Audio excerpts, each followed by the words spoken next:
glamorous exploration of how to level up your health. But this is the place where we explore what it really takes to feel better, one honest conversation at a time. In our first episode, you got to know what the Health Hunt is all about. And today we're getting personal. It's Dan's turn to share his story.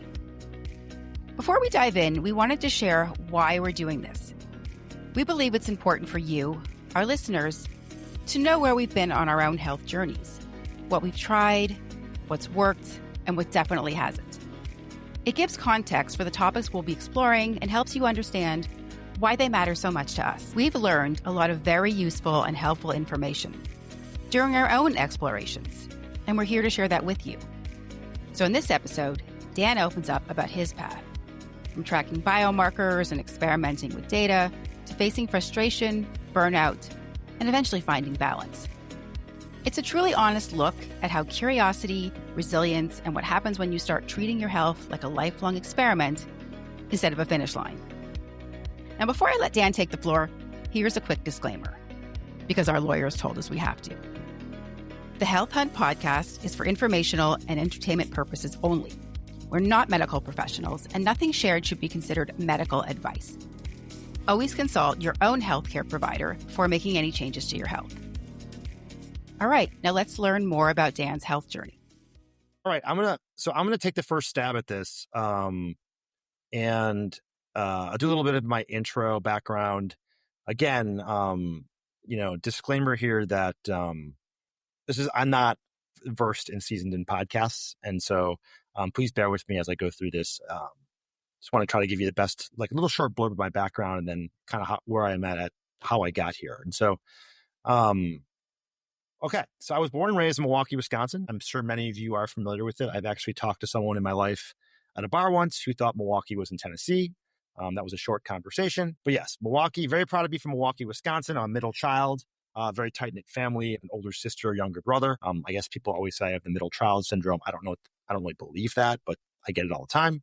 Being born in 1977 and growing up in the 80s and 90s and therefore and on, life was simple. You had landlines. My buddy Matt would call the house. My mother would answer the phone, scream for me. You don't have cell phones or, see-through phone. Remember those see-through phones? I remember when I was somewhere in high school, middle school, whatever, we got our own phone line. So we actually had two phone lines, which was super exciting. What do you mean see-through? It was first of all, again, landline, right? So you had to pick it up as a receiver, and you could see all of the wires and stuff inside. It was a cool wow thing. I think I remember that version of that phone. Yes, we used to have one hung on the wall that you'd would have the line, and then we had the portable ones was next level. That was pretty cool. But that was the future. When caller ID came about, that was dope. I'm not sure how it worked in Canada, but in the United States, everyone was freaking out. We had the star 69. I remember so you could see who called. That was the biggest thing that had ever happened, and we were all very excited. Game changer.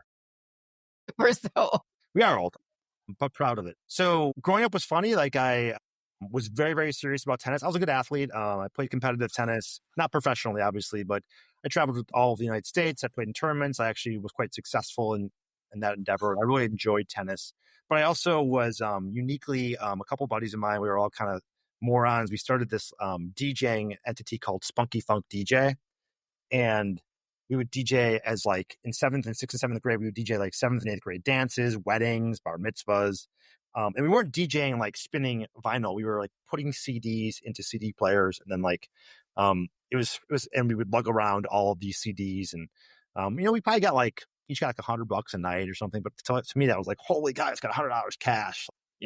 Put it in the box. I'm rich. Pay money for that video. I mean, I know that's before cell phones where people were recording everything, but I hope that there's some kind of footage from that. I can maybe find pictures. Yeah. There's no, the only video then would be someone who was carrying a big camcorder on their shoulder that would have caught us. But I will look into that. Music and movement shaped a lot of my early life. And then moving on, just kind of highlights. I graduated from Indiana University, so stayed in the Big Ten. Earned my JD and master's in Chicago. So that was in obviously I said JD, so law, and then I got a master's of law in intellectual property, so copyrights, trademarks.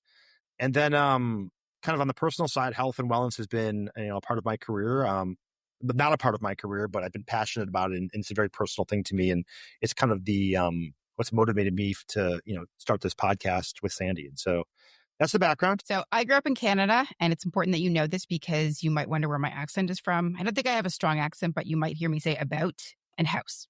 So just so you know where that's from. A very small town, about an hour north of Toronto. I'm the oldest of three sisters, so I don't have middle child syndrome, but I have whatever oldest child perfectionist syndrome you could probably ever have. We grew up in a very small town, actually outside of the small town called Tottenham. And it was really an idyllic childhood because we lived near our grandparents. We got to play outside all the time. We had a cottage on a lake. But as a kid, I just wanted to move to the big city. Well, I just want to say that I've seen pictures of how you grew up, and you're not doing it justice. Wasn't it just like farm? Wasn't it it was farmland. So we had horses. I was a horseback rider as a kid. We had my grandfather. So my grandparents lived next door. We had this giant pond, and my grandparents lived next door.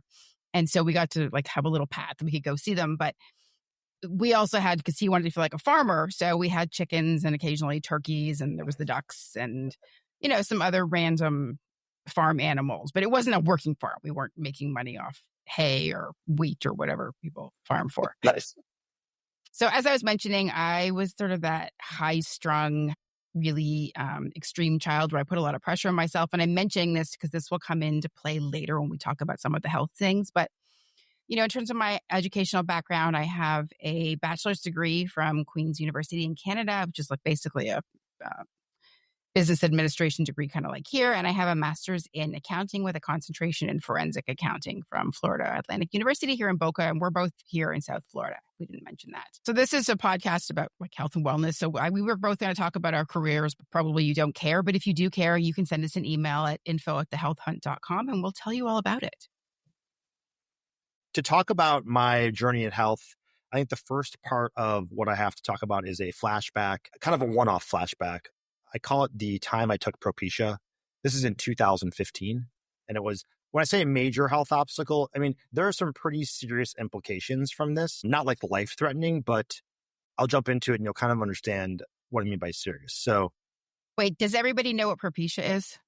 That's a good question. So Propecia is the labeled, I guess, way for finasteride. Excuse me, for finasteride. And finasteride is, and I don't want to be medical here, but anyways, the purpose of taking Propecia, which is generically finasteride, is so it actually grows or keeps your hair and grows your hair. So it's a way to slow down the hair loss process, if not even to grow new hair. Now, is that 100% accurate? No, but that's the general purpose of what this drug does. No, but it's for hair loss. It's technically for hair loss. Look it up. There's plenty of information on it as to how it actually activates everything, but a ton of men on this, maybe even certainly some women as well. And so, yes, I, being a Jewish male and coming from a family where people have lost a lot of hair, saw that beginning with myself in my early 20s. And so I kind of associated with my confidence. And so I thought, let's take this Propecia thing. Let's give it a go. And I slowly realized after about 3 to 6 months that I was losing my libido. I didn't know that. I didn't directly connect it with Propecia. But as I kept taking Propecia over the course of years, I became totally uninterested, totally numb. I felt emotionally flat, detached. And honestly, the best way for the audience to understand how this feels is you're walking around like a zombie. Yeah, that is not ideal because presumably, you want hair because you think that's going to attract the opposite sex, but then, you don't care about them. There's a whole weird dichotomy, and that's a complicated thing as a man. Couldn't have said it any better. So I have this head of hair, but I'm not interested in women. So it's it's a very, very strange feeling. Wait, did it grow hair though? Did it work? It kept my hair. It didn't. The hair loss slowed down, but it did not. I mean, it wasn't like I had like a chia pet going out, there's a huge bunch of new hair. But I wasn't in a severe hair loss stage. I was being more preventative or proactive about it. So yes, so feeling totally numb, emotionally flat, and my sense of being a man just entirely disappeared. It was really, really tough for me. So I got off the medication, but the symptoms did go away. Months and months, I still had no libido. So I felt stuck.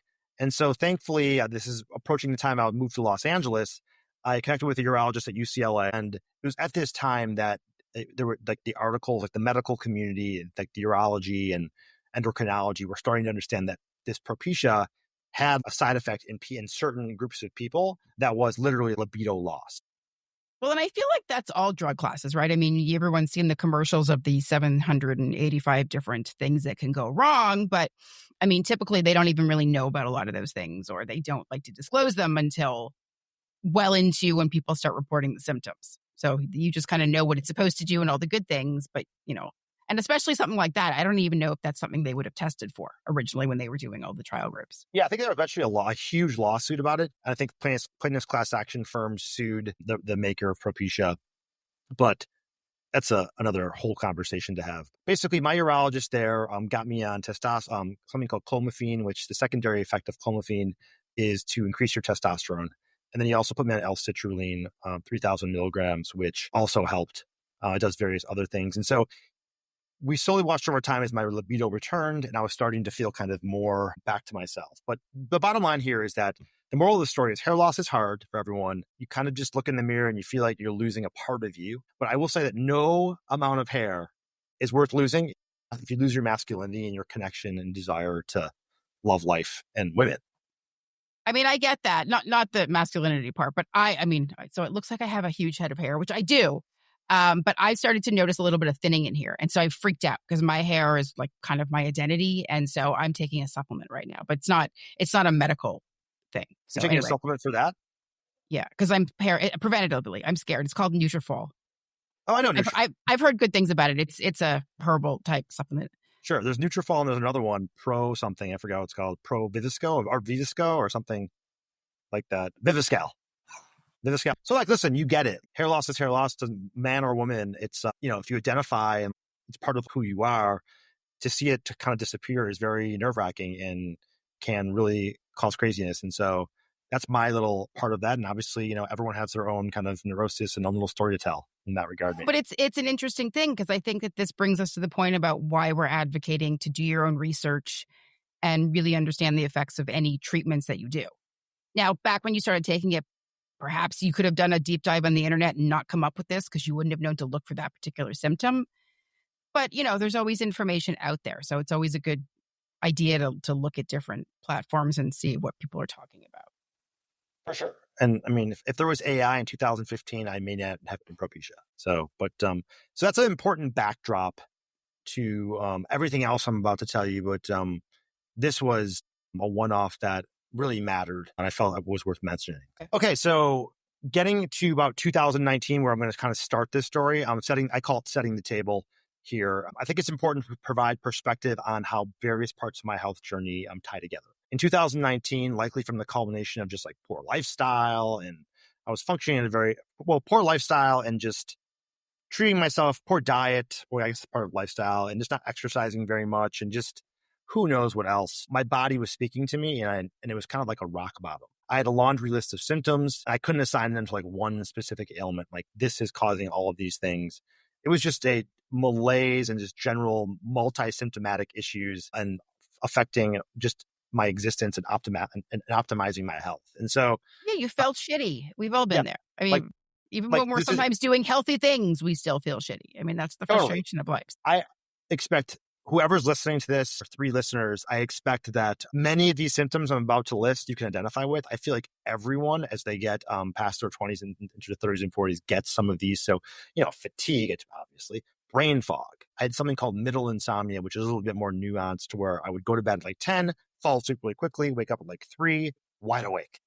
But that's a hot topic now. My Instagram constantly reminds me that your cortisol levels are spiking, or there's various nervous system activations, and that 3 o'clock or waking up at that sort of middle of the night time is related to something specific. Yeah. And so I'm always battling that. Sometimes I plow through, and then after, if it's like 3 o'clock, I'll be up productive. Like I could start my day. And then at 4:30, like an hour and a half later, I get really tired again. And I catch some like 2 more or 3 more hours of REM sleep. It's like very strange. No, but I think insomnia is stressful. It's frustrating, especially when you have to get up and go to work. And so you're awake at this time.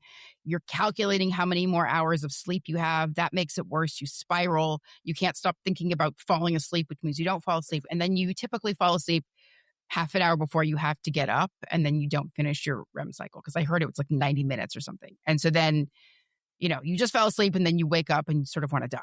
And I think it's like the stress of that, especially if you're a working person, you have to get up in the morning. I can imagine so many people relate to that. Even if you just get up to, to deal with your kids or your dogs or whatever it may be, Totally. that middle, when it's dark in the middle of the night, also you have crazy thoughts that you do not have during the day. And so it's just kind of a whirlwind of like monsters in your head. So my crazy thing that I do, again, and if you are familiar with creating a sleep environment for yourself, if you like know all the rules, it's, don't look at your phone. Don't watch TV. Well, Yeah. I'm so wide awake that I usually go and I watch this guy named the Lion Whisperer. He's in South Africa, and he like literally like lion. He's like friends with lions, and he has these episodes on YouTube.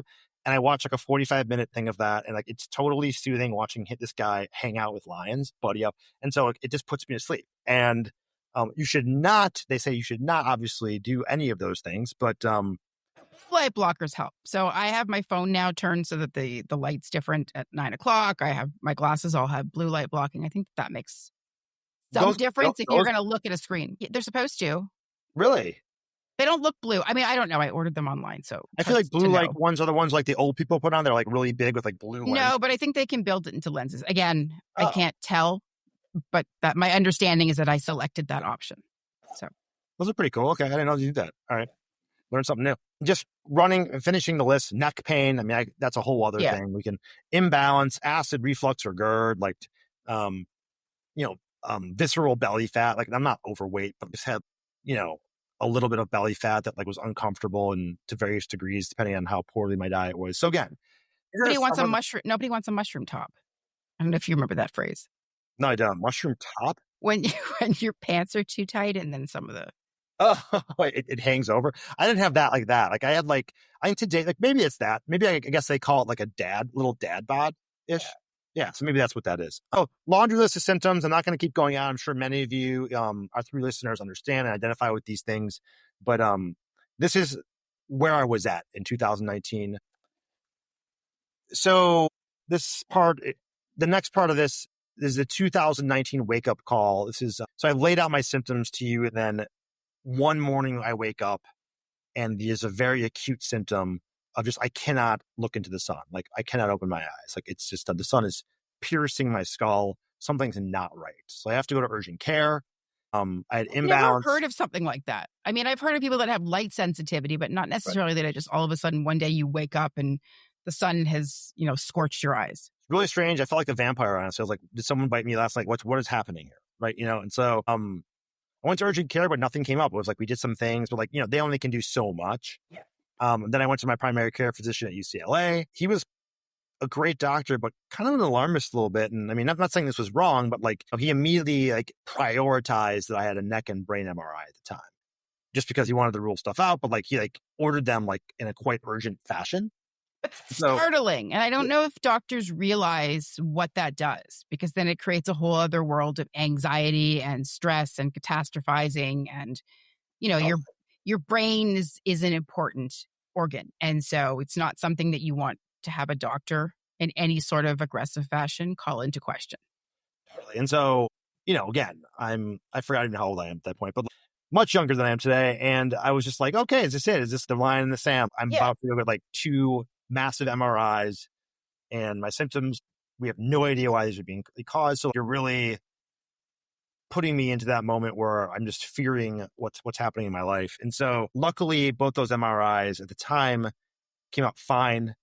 I still had these symptoms. We had not figured that out. And the moral of the story there is I started then on high doses of magnesium glycinate to calm the nerves. At least because I didn't want to jump into medicines. So we tried that, and it didn't really work. And I had to jump into medicines at some point, but we started there. So end of that. But medicines for what? What did they come back and think that it was? So you had the MRI on your brain and they were fine, but everything was fine. So then where did they go from there? Right. So they thought it was nerve related. And so they wanted to give me medicines that calm my nerves, like prescription drugs that did that. They thought it was. They didn't have anything that pointed to it specifically. There was nothing throwing spaghetti at the wall. Clinical to point to anything, because I didn't have any, my neck MRI showed probably a little back then. I don't remember exactly what it said. It wasn't like it was today, but there wasn't anything. My brain was normal. So it's we've kind of checked some of the boxes here. Are you having migraines? Are you having they just didn't know the exact pinpoint. And I don't know that throughout the years following anyone did. I even think today, like it's mostly probably neck related or, spinal stenosis and just the narrowing of the spinal passage and the nerves are explaining much of what this is. Yeah. So that was kind of where I was at. And it was the entry point to many, many deep dives. So living at 30%, I call this. So I'm taking this magnesium and I'm just not optimal. I call these the low functioning years of my life. Some good days, I'm 80%. A lot of days where I'm hovering around to 30 to 40%, where I'm just getting tired and I work 2 hours and I want to go lay down. I get that. I can't stand. And it was just like a disaster. And that actually jumped into like, it was just, a lot of this was happening during COVID too. I didn't have COVID, but at least that I knew of. But it was just the whole thing. We tried amitriptyline, nortriptyline. Nortriptyline is doesn't make you fall asleep.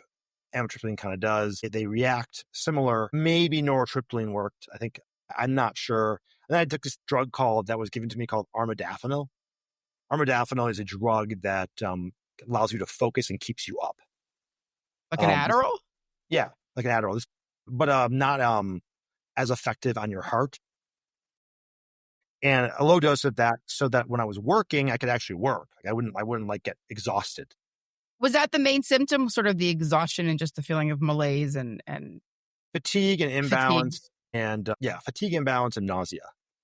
Were you dizzy? Because I am someone who gets nauseous easily and I have a fear of throwing up. Dizzy is an interesting word because I associate dizzy with like the room spinning.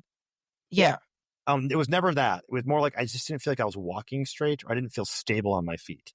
So yeah. And so I didn't want to be on prescription drugs and I was not functioning very highly. Again, like 30% was kind of where this all kind of laid out. And so I had to start to really get serious about how am I going to address these symptoms?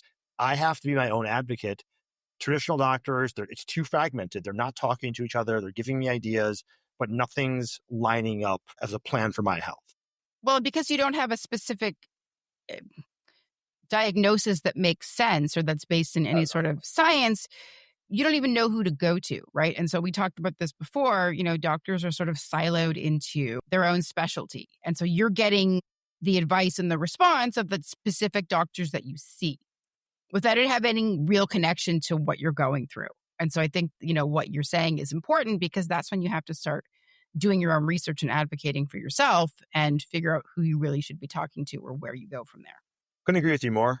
And because you just said that, this is a great segue into the first thing I addressed was sleep. I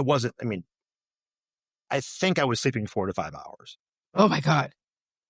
I only slept 6 hours last night because if anyone is listening to this in real time, I went to a Coldplay concert. And so, I'm hanging in there today, but 6 hours is not sufficient. I need a good 9. And I think sleep is so underrated. I think it is at some point a badge of honor for people to say, I only need 4 hours of sleep a night and I'm fantastic and I'm a superhero. And, we live in a productivity culture. And so that is sort of expected to be okay.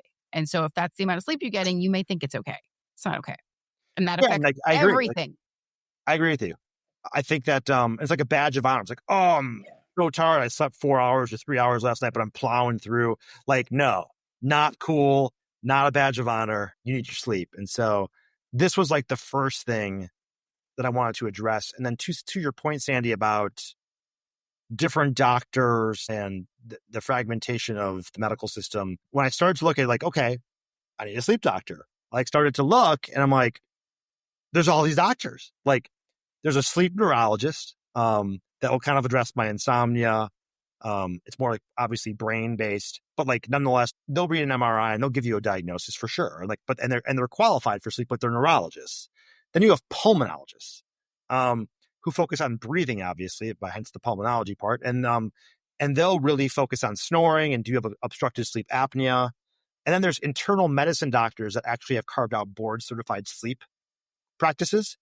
And some of that is more holistic, but it's kind of a general overall, like I can do a lot of different things for you. And then to like kind of like add one more, there's even like dentists that have a whole practice of mouth guards, professional like mouth guards, which I'm going to go to in a second because like you're not going to believe these mouth guards. But I think there's also a section like anxiety. So any sort of mental health professional, because anxiety can prevent you from sleeping. your mind doesn't stop. And so that's keeping you up. And then the more you're up, the more your mind goes.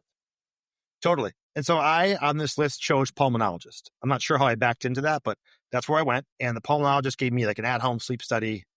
If anyone here, the audience, has done an at-home sleep study, they're less accurate, obviously, than an overnight, but and they're frankly fairly inaccurate. Like they're not even like a good exact measure of how bad your sleep apnea is. But what they will tell you is kind of like where I do fall in like this moderate or mild or severe sleep apnea, and then you kind of have to like plus or minus it because it's just not as accurate. And so mine was kind of mild to moderate, and so my pulmonologist said because it's mild to moderate, it's probably much higher than the mild. So it's probably fairly moderate into something severe, maybe. But I mean, who knows?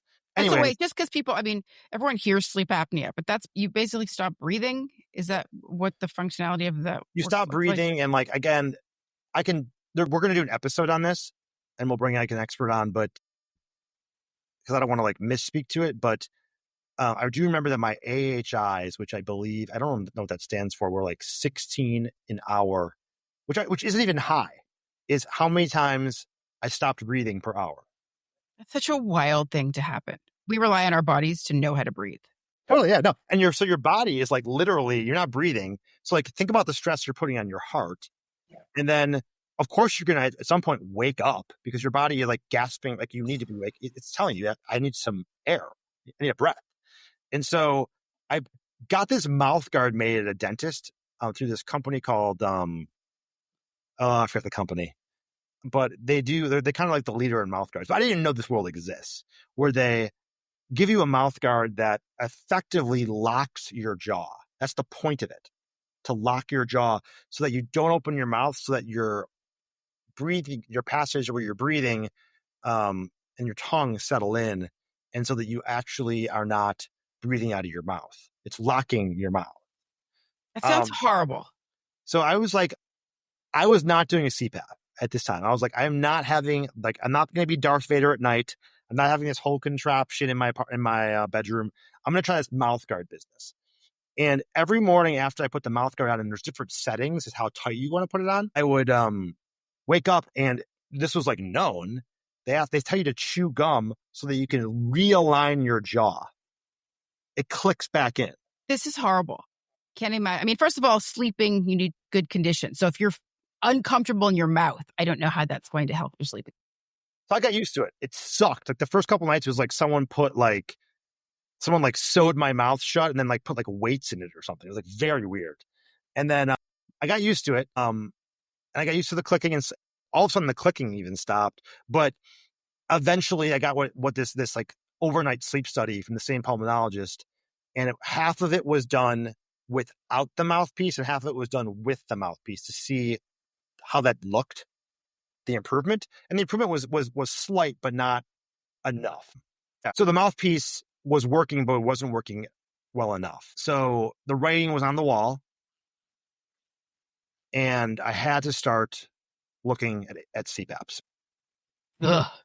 I have dreaded my whole life this idea. I've seen people wear them, and I just, I'm like, this can't be how this goes for me. But I don't know how people sleep with them. Because, can you sleep on your side? It's like a whole mask that goes on your face. Totally can. Mine actually is just it's just a nasal pillow with a mask. That's it. Isn't it connected to a tube? Like, what do you do if you want to roll over? The tube actually is on the top of my head. And so it has like a little 60 rotator. So if I move around, the tube goes with it. So it's actually it's pretty ingenious. They've come a long way then. Yeah, they have. Don't get me wrong. Like this point right now, I feel like there should be Bluetooth where like you put something on just magically. But that I don't think they've solved that. But ResMed is the company, if you guys are buying stock out there, no, not financial advice, that basically owns this market. And I have a ResMed 11, and it's wonderful. It definitely gives me quality sleep. And so I mentioned this AHI thing, which was 16. I mentioned that before. 16. You stop breathing 16 times per hour. My AHI with the CPAP on is less than 1.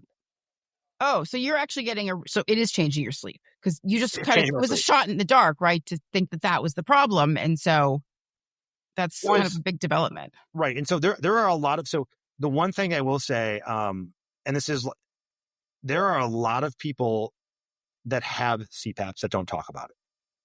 Like a lot of men in their 40s, like crazy many more than you think. Some of them hate it, some of them love it. I know people that love it and like it's changed their lives. But the bigger issue, and that you're obviously totally aware of, is that this is so underdiagnosed, and people literally don't realize that they're putting so much strain on their heart and they're not breathing every night while they're sleeping. Even though they're sleeping, they're going through all of these ebbs and flows that are so unhealthy. Yeah. Well, I feel like unless it's extreme and you have someone sleeping next to you, there's no way to know that it's happening.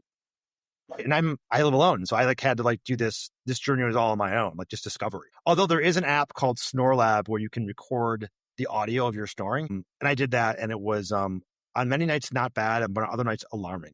So yes, I'm a single male and I snore and I have a CPAP. So that corners me in the dating market a little bit, but I feel like that should go on a Tinder profile. That's got to be disclosed. There we go. Yes. That would be my intro. I'm a very light sleeper, although I did buy sleep earbuds that I can use sometimes, but my profile picture on my dating app will be me in a CPAP in my bedroom and just be like laying it all out there. This is what you get. Women use them too. So maybe if you've got someone else that's also insecure about her machine, then it's perfect. Sandy, match. I think we're starting a new business. I think the business is a dating app for people with sleep apnea. Absolutely. Because all of a sudden, you've broken all of the ice. You have a Resmed 11, so do I. It's like, you have so much to talk about. Yeah. And so, yes. So the sleep breakthrough. So moral of the story, buttoning this up, I went from 4 to 5 hours to 7+. That's a huge significance. Yeah. So this was a success. It wasn't the answer to all of my symptoms, but if you're sleeping better, you are obviously healthier.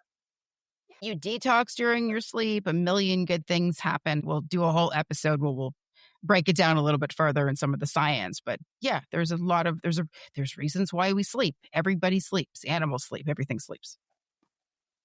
All right, moving on from sleep, the next part of my journey revolves around what I call the neck revelation. This is an ongoing, very active topic for me because I just most recently had another neck MRI that showed further progression of symptoms and things. So, but yes, in 2015, I had my first issue with kind of a tight musculature on my neck. It's kind of always been that way, but it was not feeling well. And it's kind of, like I said, it's been Groundhog's Day with neck and tight lats and tight scapulae and whatever else you call these muscles in your neck. Suboccipitals. Oh my God. I mean, it's just all wound up and coiled. So something had to be wrong. And the clear, kind of obvious idea is that when you have tight muscles like this, they're protecting your neck from other things, and so they're reacting from whether it's nerves or, and so it's in this protect mode. Yeah. So first neck MRI in 2022, and it showed what everyone would expect, spinal stenosis. I know, Sandy, you're going to be talking about some of that stuff in your background and your story. And then I probably got worse in the last couple of years. And so, I'm experiencing a ton of symptoms. Some people, as you mentioned, would be symptomatic with the same symptoms. For me, I think there's an association of my neck probably with brain fog, certainly a mild imbalance. I have a little nausea. Sometimes I have kind of sensitive vision or maybe strained eyes, or, sometimes I feel sensitivity in my temples. I mean, who knows? Headaches. So there's a mix of things. It affects everything. I mean, everything that's connected to it. And it's funny, as I'm noticing on camera that as you're talking about it, I'm because I've had neck issues too, but for different reasons. And I'm kind of stretching my neck. I actually noticed that my neck is off center because of my hair's heavy and the way I used to part my hair. But anyway, that's the whole thing. But I know how aggravating a neck issue can be, because it's like you're literally carrying the weight of the world on your shoulders, and it can feel that way. I think I read the human head, maybe my head's certainly not small, is 12 pounds or something crazy. I mean, maybe I have that wrong. I would urge people to look that up. Don't trust me on this, but it's a weight. It's heavy. And when you feel your head as disconnected from your body, and you feel like it's actually a weight on your body because of how your musculature is, it can get to, it can be a little psychosomatic. It can be you're always thinking about it. It's definitely something you have to kind of talk yourself out of, thinking about how you have this weight on your body. And And so my neck symptoms are probably the most prevailing symptom that I'm currently dealing with. And there's many ways to address it, but like I'm doing physical therapy. I'm doing a lot of, and I'll do these for you for those that are actually seeing me right now, I'll do the infamous chin tuck where you head in out is a very, very big one. And then a lot with kind of snow angels, extending your chest out and doing this, and then shoulder stuff, like things that like are non-obvious physical therapy things that my physical therapist gave to me to do. And then also strengthening your core. So everything is interconnected. We all know this. And so physical therapy, I took trigger point injections a couple weeks ago. The first 24 hours of the anesthesia felt amazing. Like I felt like I didn't even have any shoulders, which was like dope. I don't know what's trigger point. I don't know what that trigger is. point has like anesthesia and has like other medications. I don't want to misstep on the medications. I have to look that up what they are. But okay, no, I'm just trying to understand. Is it almost like it's a painkiller type of a yeah? situation? So it's a shot that goes into the areas where my musculature is tight, and it actually loosens the muscles. Oh. And so because they're in a complete state of spasm, Mm-hmm. and so the goal is to break that up and break up the inflammation, and therefore things will feel better. And I would tell you that things felt mildly better. I think it worked. There was like a week where I was like, okay, this is kind of good. And then I don't know, I think I'm back to kind of tight again, but I don't know if that's because she didn't give me enough of the medication, like of the shot. Like it wasn't like enough dose or whatever, but that's one I wasn't aware that like those existed, and they're very commonly given. And so, maybe I'm going to go back and maybe I need a series of these, or maybe I need more, or maybe it's not the right treatment. I don't know.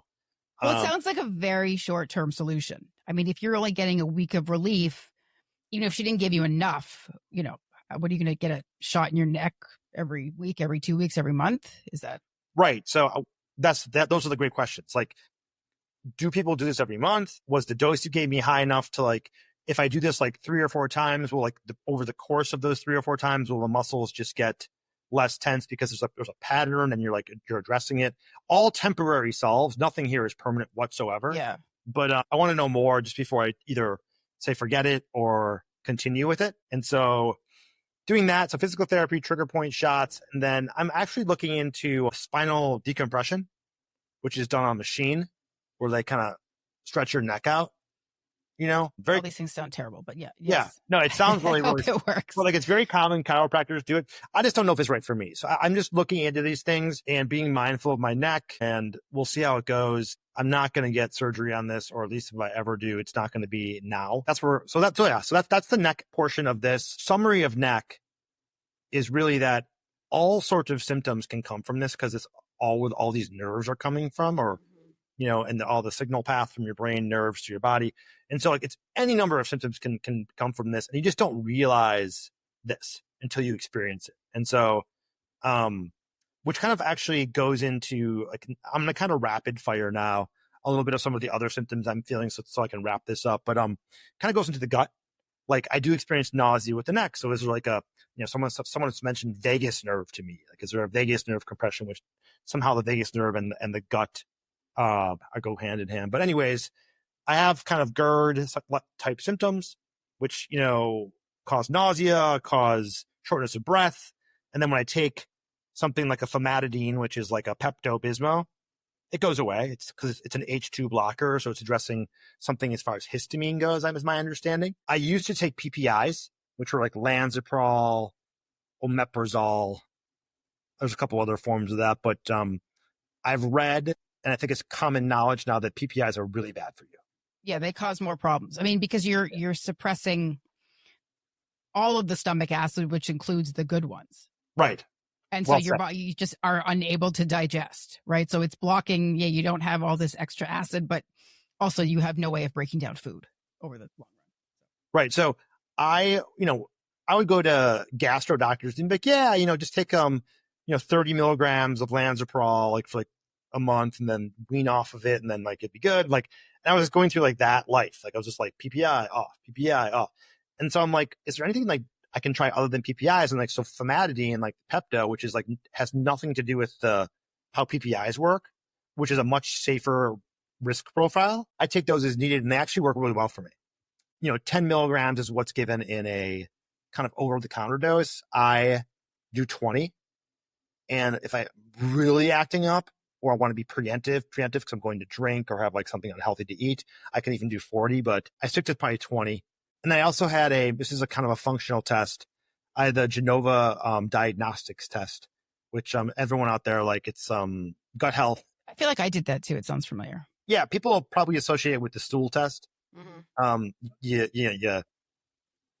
You poop or you eliminate. I guess like they call it elimination Yeah, in a bag. It's a euphemism. And it's super strange, but then you freeze it, then you mail it out, and then like a month, they have this whole report, and it's really detailed, and you need a doctor, a functional medicine doctor who's trained or speaks well to some of the terms. I mean, you and I could look them up and like get like. But we're going to do a whole episode. I mean, gut health. We could probably do 10 episodes on gut health, and so it's looking for different types of good and bad bacterias and microbiomes and all of those. People have heard of those things, I think, but it's basically looking for the composition of what is in your gut, doing good and bad things, because sometimes you could be low in the good gut bacteria, versus or high in other things. So I think that's kind of what it's testing for. Totally. And so I had dysbiosis, which is a very common thing. And so now you know that you start treating that with some supplements and so on and so forth. Yes, we will talk about the gut. There'll be episodes on these things with experts, and then kind of rapid fire. The rest of this is labs and longevity. I've been taking a lot of labs recently, like tons of them. And it's understanding what Quest says or LabCorp says is in range versus what a functional doctor would say is in range. Totally different things. We'll be talking about that in episodes. And then also just adrenal fatigue and cortisol. Cortisol is a massively important topic that my cortisol is very low. A lot of people have very high cortisol. Mm-hmm. So high cortisol means fight or flight. Like, how do you lower your cortisol? Mine's very low. Like it starts decent in the morning and then it just totally crashes, which lines up with this nap that I have to take at 3 p.m. Oh, that's interesting. Yeah. Every day. Like it lines up perfectly. Like it's the lowest at 3 p.m. and I have to take a nap. It's like, okay. Like, so that's like truly medicine speaking to practice, right? Yeah. I mean, you're able to track trends in different sort of biologic markers to trends in the way that you're feeling. So that's very valuable data. Totally. And that does exist. And I think that everyone should look into, there's a cortisol blood test, but everyone really should look into the cortisol salivary test. You do it at 4 different points of the day. It's really telling about how your cortisol works for you. And cortisol does so many different things. I'm not going to pretend to tell you all of them. We'll have experts on for that, but super important. Insulin resistance, I could go on forever about this. I find this as a personal matter, the most important thing in health. I mean, everything is important, but like I am particularly interested in this because of the epidemic of pre-diabetic people. And then what insulin does in regards to your needing to produce more insulin to address the glucose and having your pancreas work overtime and people not understanding how that affects their body. Yeah, I think that's sort of newer, but it's a very hot topic. I mean, there's a lot of diabetes in my family, so that's always been a concern of mine. But I think people who are not diabetic never thought about insulin because you grow up hearing like insulin's for diabetics. And so it's interesting that it's kind of come to the forefront and people are understanding more how it affects just, not even pre-diabetic, how it functions within the context of your day.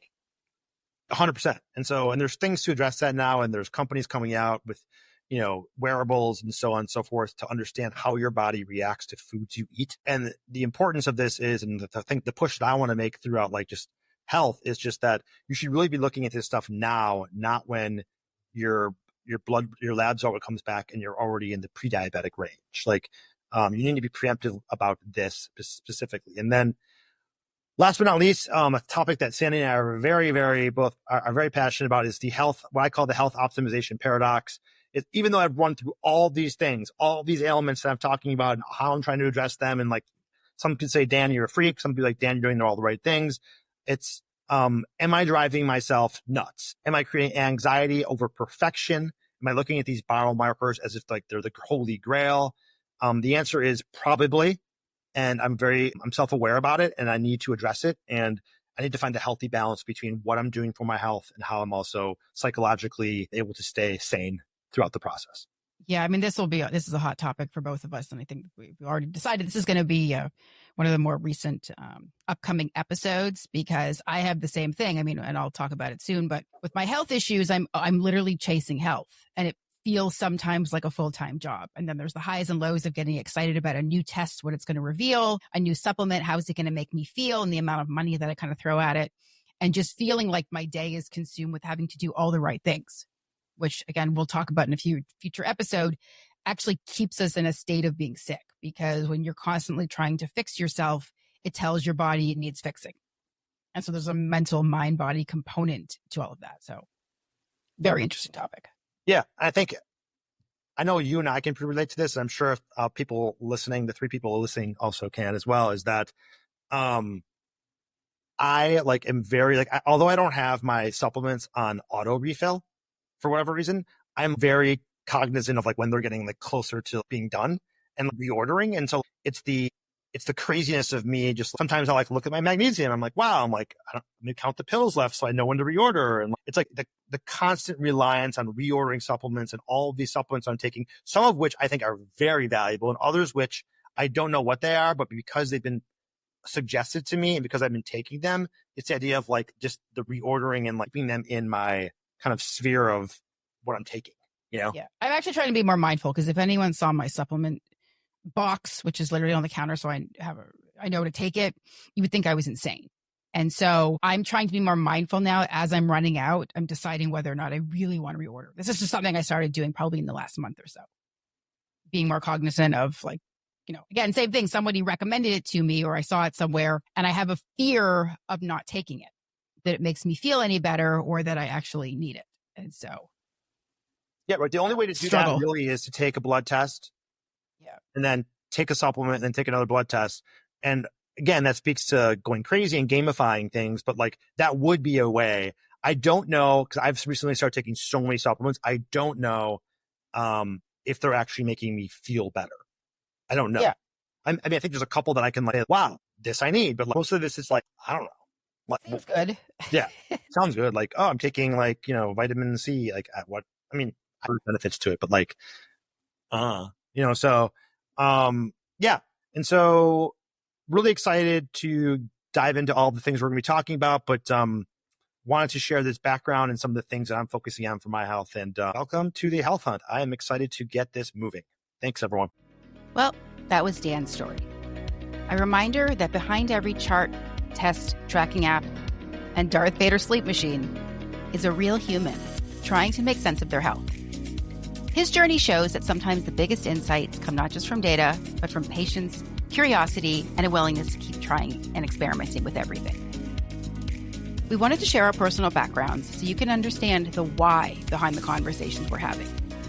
The real-life experiences that shape the topics we'll explore here on The Health Hunt. If something in Dan's story resonated with you, we would love to hear it. Email us at info@thehealthhunt.com or reach out on Instagram or TikTok at thehealthhunt_podcast. And if you've enjoyed this episode, please follow, rate, and share it with someone who might need a little inspiration on their own health hunt. And be sure to join us for our episode 3, where I'll be getting real and raw and sharing my own health story. The ups, the setbacks, the shocking diagnoses, and moments that changed everything. And until then, thanks for listening. And remember, health is a group sport. See you next time.